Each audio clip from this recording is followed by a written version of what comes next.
The cradle was empty. That was the first thing Willa Hartwell noticed when she saw it sitting on the church steps at sunrise. Its little wooden rockers sunk crooked in the frost. For one breath, she could not move. Bellwether Hollow was still half asleep. Smoke lifted thin and blue from stovepipes. The mercantile shutters were closed. A milk wagon creaked somewhere behind the livery. The church bell hung silent above the white steeple, rimmed with ice. And there, on the top step, sat a cradle meant for a child. Not abandoned. Placed. Willa shifted her daughter higher against her chest. May was 6 weeks old. Wrapped in a faded wool shawl. Her tiny face tucked under Willa's chin. She was warm. But not as warm as Willa wanted. She had fussed through the night, refusing to nurse properly, making those thin, tired sounds that put fear under a mother's ribs and kept it there. Willa had come into town before breakfast to find Mrs. Alder, the midwife. Instead, she found the cradle. A card was tied to the rail with blue ribbon. Willa knew that ribbon. Hartwell blue. Her mother kept a roll of it in the supply room at home. For preserving jars, church baskets, and the polished packages her father believed made charity look respectable. Willa stepped closer. The card swung in the cold wind. Hartwell trouble does not sit at our table. The words were written in a careful hand. Not angry. Worse. Certain. May stirred against her, making a small, unhappy sound. Willa pressed one hand over the baby's back and stood very still.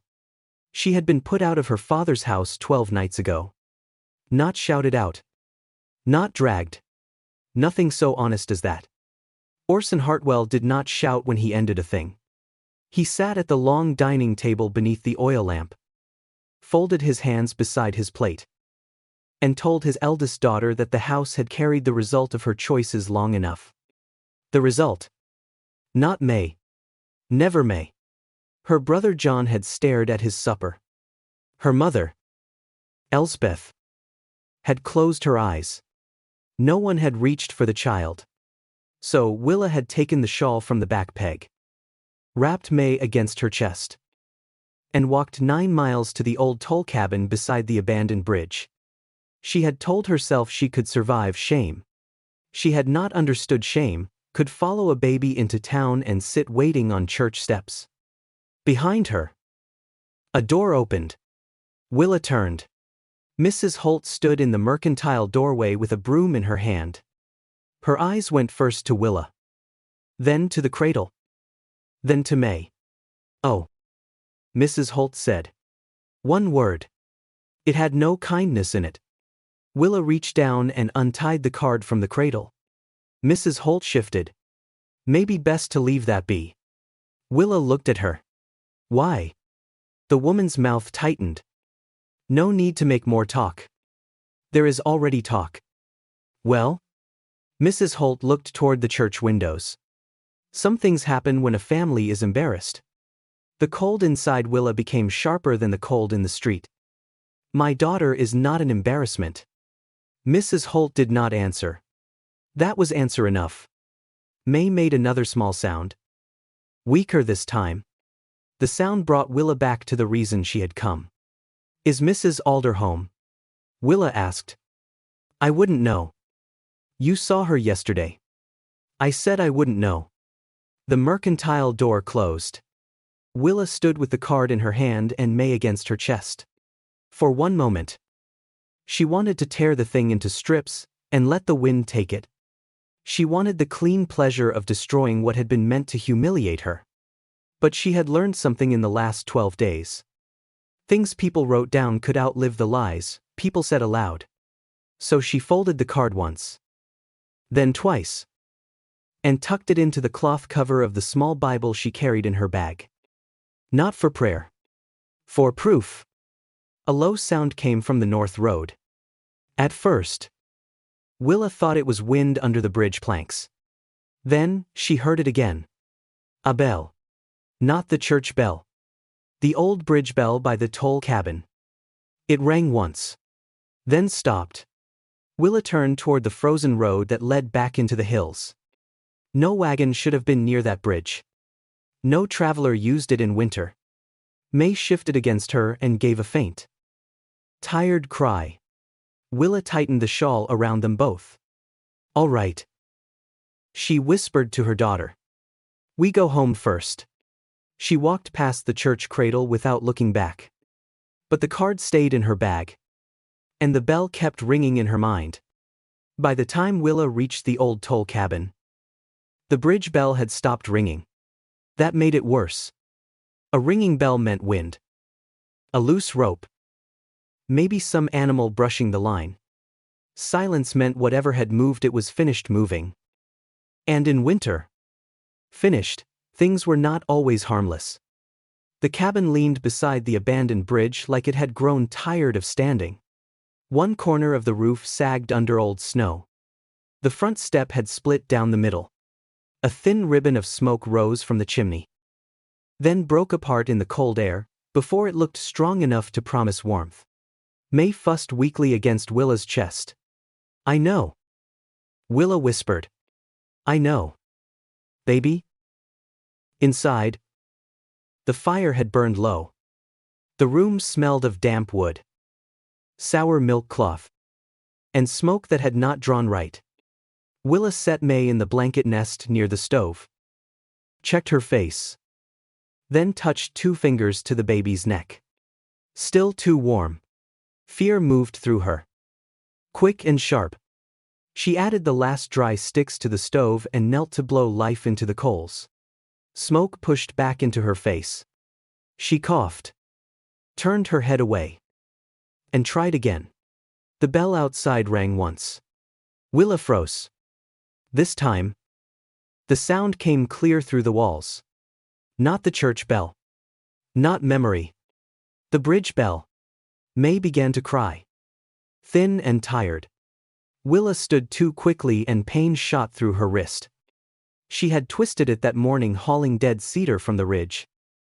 And now the swelling had begun. The bell rang again. Then 3 knocks struck the door. Willa looked around for something to hold. There was the fireplace poker, bent at the end. She took it in her good hand and stood between the door and May. "Who is it?" A man's voice answered from outside. Low. Steady. "Callum Reed. Red Lantern Range. I heard the bridge bell and saw your smoke pulling thin." Willa did not open the door. "Why were you near the bridge?" "Checking the east fence. Bell rope carries farther in this cold." That was true. Sound moved strangely in frozen weather. Her father had taught her that before he decided she was no longer worth teaching. The man outside waited. He did not knock again. He did not tell her to hurry. Finally, he said, "I've got cedar on the pack horse. Clean cloth. Willow bark. If you don't want me inside, I'll stack it by the door and ride on." May's cry broke into a small rasp. Willa closed her eyes. Then she opened the door.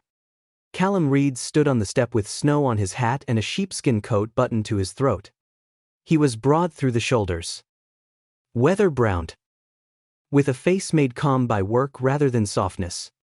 Behind him, 2 horses stood near the bridge rail. One carried split cedar tied in bundles. The other held canvas bags and a small crate. His eyes went to Willa's wrist, then to the smoke, then to May. Not to Willa's shame. That alone nearly undid her. "She has a fever," Willa said.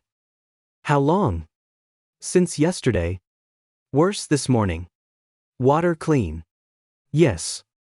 "Stove drawing?" "No." "Then we start there." He stepped only as far as the threshold and waited. Willa understood. He would not enter unless she chose it. She moved back. "Come in." Callum worked without making a show of it. He opened the stove draft, cleared the ash packed near the lower vent, and rebuilt the fire so it pulled clean instead of choking the room. Then he brought in cedar and stacked it beside the wall. Each piece laid neat, as if order itself could hold back winter. He brewed willow bark tea and showed Willa how little to give May. Drop by drop. Slow enough not to upset her stomach. He warmed a cloth near the stove, tested it on his wrist, then handed it to Willa rather than touching the baby himself. Only after that did he look at Willa's swollen hand. May I? She held it out. His fingers were careful, practical, without lingering. Sprained, he said. Not broken. It needs wrapping. I have work. I figured. He wrapped it anyway. Firm enough to help. Not tight enough to claim authority over it. When May finally quieted, the cabin seemed to exhale. Callum took a small black book from his coat and set it on the table. What is that? A tally book. I can't pay you. I didn't ask for money. Then why write it? He looked at her directly. Because help that isn't written clean can be twisted dirty by people who like dirt. Willa thought of the blue ribbon card in her Bible cloth. Callum pushed the book toward her. Write what came in. Cheddar. Cloth. Willow bark. Stove work. Roof check. If you'll allow it. And what do I owe? What you decide is fair when you can decide without fear. Willa stared at him. No one had spoken to her like that since May was born. Not kindly. Clearly. So she picked up the pencil and wrote the first line of the winter tally board. Outside. The bridge bell moved once in the wind. Inside. May slept. Callum came back 3 mornings later with a better latch for the cabin door and a question he did not ask until May was asleep. The fever had broken by then. Not all at once. Not like a miracle.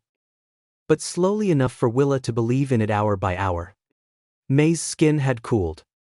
Her crying had softened into ordinary infant complaints. She had begun nursing again with the stubborn focus of a child who intended to stay. Willa had written every item on the winter tally board.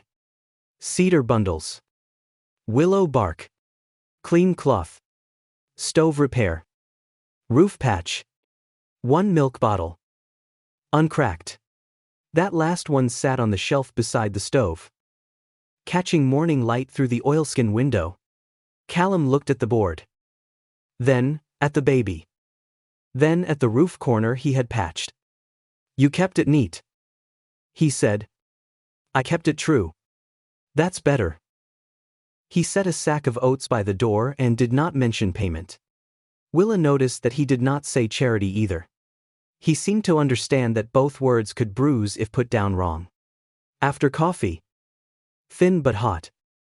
He unfolded a rough map on the table. I've got a feed problem at Red Lantern, he said. Not asking you to fix it. Asking if you'll look. Willa almost laughed. Why would you ask me? Because Mrs. Alder said you ran Hartwell accounts since you were 16.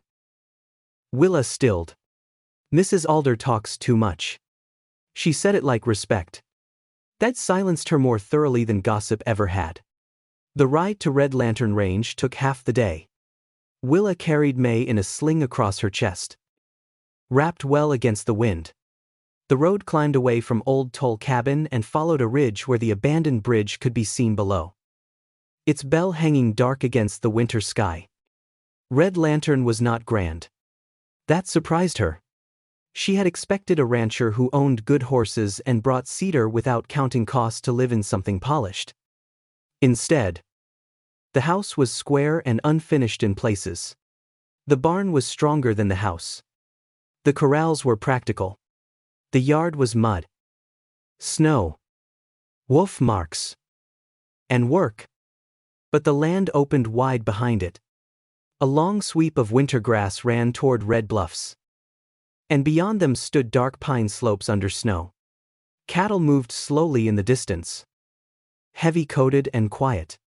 Callum watched her take it in. Not much to look at close up. Willa adjusted May's blanket. It looks like it knows what it is. He gave her a brief look. As if that answer had gone somewhere he had not expected. Inside. He showed her the feed books. They were not terrible. That was the first thing Willa saw. Callum was not careless. He wrote dates. Amounts. Purchases. Losses. But the books had been kept by a man who understood cattle better than distance. "You're hauling from Tanner's Post?" she asked. "When the South Road holds. And when it doesn't?" "East Road." She turned a page. "That adds nearly 7 miles. Bridge is out." "Which bridge?" "The old toll bridge." Willa looked up. Callum frowned. "What?" "The bridge is not out. The west rail is cracked. And the planks near the middle won't take a loaded wagon. But the lower service crossing still holds for half loads. You know that. I live beside it." He leaned over the map. Willa took his pencil and marked the route. "You're losing feed money to distance. Not price. Half loads through the service crossing every third day would cost less than full wagons around the East Road once the thaw starts. You need a route ledger. Not more cash." Callum stared at the map for a long moment. "I've been fighting this 6 months. You were fighting the wrong number." The words came out before she could soften them. Instead of taking offense. Callum nodded. "What would you write down?" Willa pulled a clean page toward her. Date. Weight. Team. Road used. Bridge condition. Weather. Driver. Loss on arrival. Fee, if any. And who witnessed the load. May stirred against her chest. Willa rocked once without looking down and kept writing. When she finished, Callum pushed the ledger fully toward her. "Then you write it. That is paid work." "Yes." "With credit at Tanner's Post." "Yes." "And May listed on the supply roll as my dependent." "Not as your charity." Callum's eyes held hers. "Yes." Willa picked up the pencil again. For the first time since the cradle on the church steps. Her hand did not shake when she wrote her name. The letter came tied to the north fence with Hartwell blue ribbon. Willa saw the ribbon before she saw the paper. And for a moment, she was back on the church steps with the cradle. The frost. And those words meant to make her daughter smaller than a child had any right to be. She almost left it there. Then May made a soft sound against her shoulder. And Willa untied the letter. It was from John. "Mother is ill. She is asking for you. Father says you may come through the front door." Willa read that last line twice. Through the front door. As if she had left by choice. She folded the letter and rode to Red Lantern with it tucked in her glove. Callum was in the barn. Checking a feed wagon against the new bridge route ledger. He looked up when she entered and knew before she spoke that something had changed. "My mother is sick," Willa said. "How bad?" "Bad enough for my brother to write." Callum closed the ledger. "Do you want to go?" That question nearly broke her. "Not you should. Not you owe them. Not after all. They are family. Do you want to go?" Willa looked toward the open barn door. Where the red bluffs stood under a hard pale sky. "I don't know," she said. "But I think I need to." He nodded. "Then I'll drive you." "No. I can drive myself." "I know." She looked at him. He added. "I meant I'll harness the team." The Hartwell house looked unchanged when Willa arrived. Same white porch. Same polished windows. Same brass door handle her mother had insisted be cleaned every Saturday. But Willa saw the place differently now. Smaller. Somehow. Not less powerful. Just less holy. John opened the door. His eyes went to May. Then to Willa. "She's in the back room," he said. Willa stepped past him. Elspeth Hartwell lay propped against pillows. Thinner than memory. Her hair braided over one shoulder. Her eyes, though, were clear. "Come here." Elspeth said. Willa sat beside the bed with May in her arms. For a long moment. Her mother only looked at the baby. She has your mouth. Elspeth whispered. She has her own. A faint smile touched Elspeth's face. Good. Then her hand found Willa's sleeve. I knew you were lonely, she said. Willa went still. I knew before Nate Corman. I knew you were tired of being useful and never seen. I did nothing because doing something meant speaking against your father. The room seemed to hold its breath. Elspeth swallowed carefully. I chose quiet because quiet was easier. You paid for it. Willa looked down at May's sleeping face. I wanted you to stop him. I know. You didn't. I know that too. It was not enough. But it was honest. And honesty had been rare in that house. That evening, Orson Hartwell called Willa into the front room. He had papers on the table. Of course he did. I can restore your place, he said. Publicly. May can carry the Hartwell name. You can live in town with visible family support. Willa touched the back of a chair. And the condition? His jaw tightened slightly. You will end this association with Callum Reed. There it was. A clean table. A respectable offer. A leash hidden under linen. No. Willa said. Orson's eyes sharpened. Think carefully. I am. Your daughter needs protection. She needs a mother who does not trade kindness for approval. His face darkened. That man is not family. He did what family would not. Silence filled the room. Willa took the blue ribbon church card from her Bible cloth and placed it on the table. This came from your supply room. Orson looked at it. For the first time. Certainty left his face. I did not write that. No. But someone believed they had your permission. She stood straighter. If you want to repair something, start where her name was wounded. The church register will read. May Hartwell. Daughter of Willa Hartwell. Not ward. Not burden.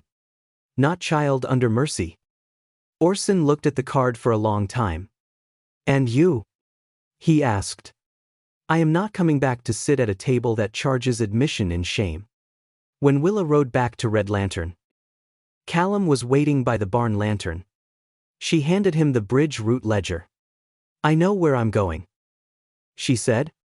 He opened the ledger and saw the new line she had written. Return route. Chosen. Not fleeing. Callum read it once. Then he closed the book gently and set it beside her hand. The first warning came from the bridge ledger. Willa found it after supper. While May slept in a crate lined with blankets beside the Red Lantern office stove. The page was simple enough. Date. Weather. Bridge condition. Team. Load. Tall mark. But one line did not belong. 7 horses had crossed the old toll bridge at dusk 2 nights earlier. No freight. No driver's name. No return mark. Willa stared at the entry until the room around her seemed to narrow. Callum came in from the yard with dust on his coat and saw her face. What is it? She turned the ledger toward him. Someone paid the bridge toll for 7 horses and no wagon. His eyes dropped to the page. That could be Hunter's. In late September. After dark. Crossing toward your north pasture. He said nothing. Willa pointed to the next column. No weight listed. No destination. No return. Whoever wrote this wanted the crossing recorded just enough to look honest. Not enough to be traced. Callum's jaw set. Bracket crew. The name moved through the room like a door opening onto cold air. Willa had heard it in trading posts and churchyards. Men who moved cattle from isolated ranches before help could arrive. Men who counted distance better than conscience. How long? She asked. If they're scouting. Tonight, or tomorrow. Before I move the herd lower. Willa looked toward the dark window. Red Lantern held 80 head. 2 hired hands. 1 aging barn. And too much open country. A theft would not just take cattle. It would take payroll. Winter feed. Callum's standing. And every argument Willa had made for staying. Callum reached for his hat. What are you doing? Moving the herd to the East Canyon. No. He stopped. She heard her own voice and knew it had come from somewhere steadier than fear. They expect that. It's the narrowest route. A crew could wait above it and turn the cattle before dawn. Callum looked at her for a long second. Then what? Willa spread the bridge map over the table. Bell pasture. That gate is too close to the old road. That is why it works. She marked the bridge. The Bell line. The lower pasture. And the Stock Association road. If they try to move cattle through there, the bell tells us before the herd clears the creek. We light the red lantern on the south post. Your hands ride to hold the cattle inside the fence line. Not chase thieves. I send word to Orson and the Stock Association. We need witnesses before Brackett gets across county ground. Callum's face tightened at her father's name. Willa saw it. I know, she said. But he knows Brands. And he owes May more than silence. Callum looked down at the map again. You're asking me not to meet them head on. I'm asking you not to give them a story where they are brave and you are reckless. For a moment. Only the stove spoke. Then Callum nodded. All right. By midnight. Red Lantern had changed shape. The herd was moved without shouting. The bell rope was checked twice. The old red lantern was hung but not lit. May slept in the back room with Mrs. Alder, who had come without asking questions once Willa sent for her. Near 2 a.m. The bridge bell rang. Once. Then again. Willa was already at the office window. Dark shapes moved near the pasture line. Horses. Men. Too many to be neighbors. Callum stood beside her. Stay inside. He said. No. Willa. If I stay inside. This becomes a fight in the dark. If I stand with the ledger. It becomes theft in front of witnesses. The bell rang harder. Then a red light bloomed on the south post. Across the lower road. Another lantern answered. Orson Hartwell had come. By the time the Brackett men reached the pasture gate, they found Callum. 2 hired hands.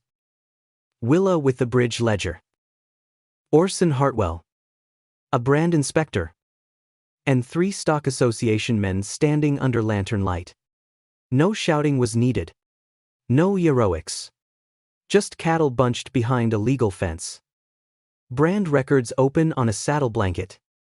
And 7 riders caught on the wrong side of a story they had expected to write in darkness. The tallest rider looked at Willa and sneered. You keeping books for cow thieves now? Willa opened the ledger.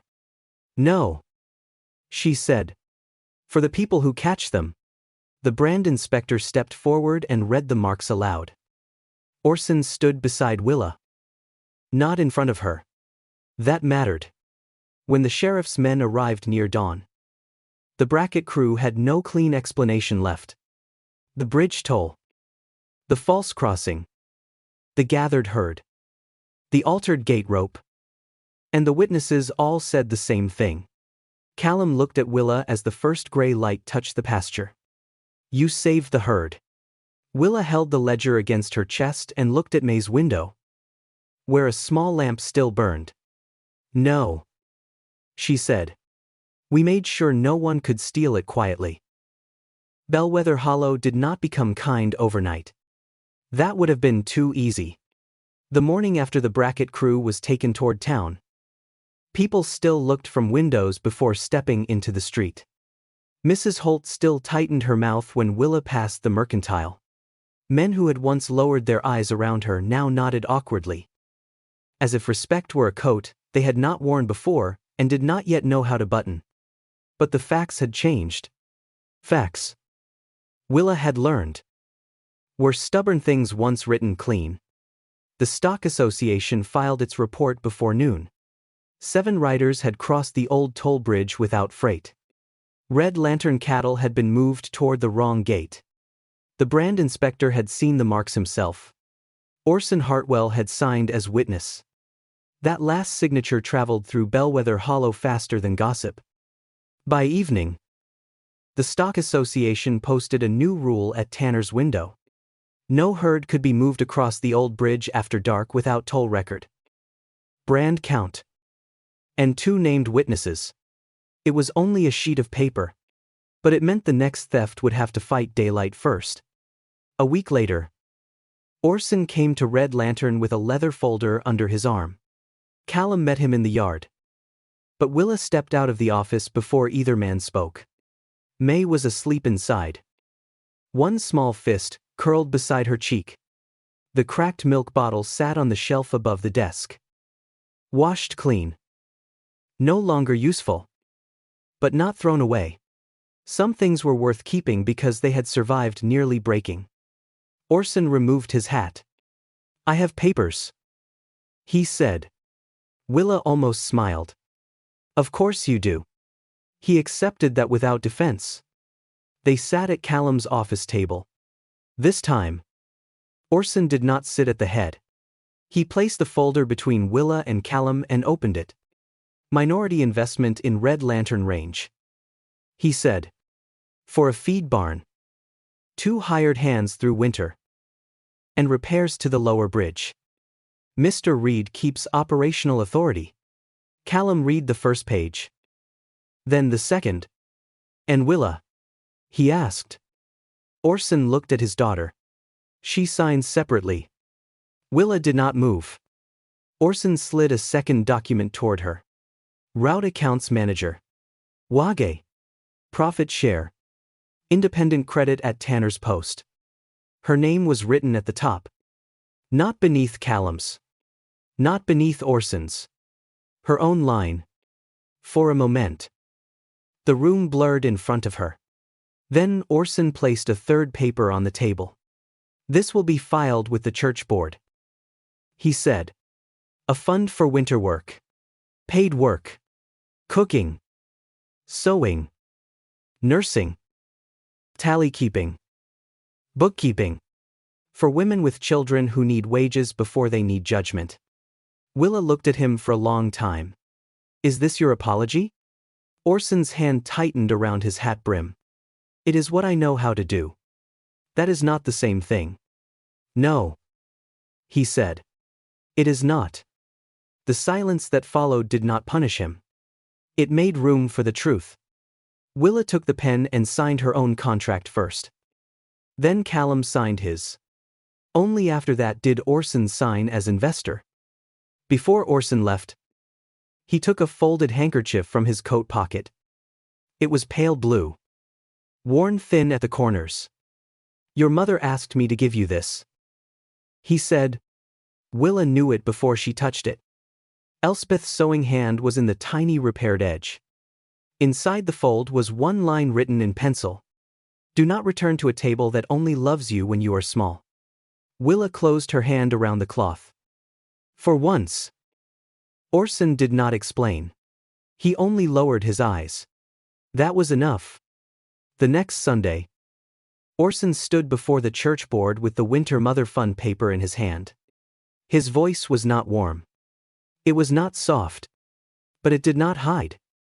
"My family turned away a mother and child when they needed shelter," he said. "This fund will not undo that. It will keep another table from using shame as a lock." No one clapped. That was better. Clapping would have made it too easy. At the church register, John Hartwell stood beside the inkstand as witness.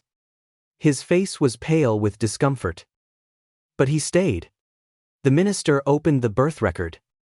Willa spoke clearly. "May Hartwell. Daughter of Willa Hartwell." The minister hesitated on the family name. John reached for the ink and held it out. "Write it as she said." So he did. That night, Callum repaired the broken porch step at Red Lantern. Willa stood in the doorway with May on her hip. watching him set the new board into place. "You fixed the whole bridge," she said. "But that step bothered you most.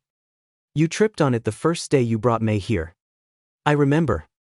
"So do I." He drove the last nail. Then took out his knife and carved small words into the side of the board, where only someone standing close would see. "Come in by choice." Willa read it once. Then she looked at him. No crowd. No speech. No promise dressed up for other people. Just a step made sound beneath her feet. Willa stepped onto the board with May in her arms. "This is home," she said. Callum looked at her carefully. Like he understood the weight of every word she had not said before it. "Yes," he answered. "If you want it to be." She looked through the open door. At the office ledger. The warm stove. The cracked milk bottle on the shelf. And the cradle beside the desk. "I do." Winter came again. The bridge bell rang during the first hard storm of December. Willa opened the ledger. Callum lit the red lantern. May slept in her cradle beside the office stove. Outside stood a young woman with a baby wrapped in a shawl and one bag at her feet. Willa did not ask what she had done. She did not ask whose table had turned her away. She stepped back and opened the door wider. "Milk first," Willa said. "Or a bed?" The woman's face broke with relief. "Milk," she whispered. Willa nodded. Then opened the ledger. "Your name?" The young woman looked startled. As if no one had asked her that gently in a long time. "Annie." Willa wrote it down. Then she asked. "And the baby?" "Rose?" Willa wrote that too. Behind her, fastened to the ledger cover, was the old blue ribbon card from the church steps. The cruel words had been crossed through. Under them, in Willa's hand, was a new line. "No child is trouble. No mother earns shelter by shame." The bridge bells swayed once more in the wind. Then went still. Inside, the stove burned steady. And Willa Hartwell, once turned away from her own family table, now kept a door where no mother had to trade her name for warmth. This is a fictional story created for educational and entertainment purposes. All characters, events, places, and situations are imaginary. Any resemblance to real people, living or dead, or real events is purely coincidental.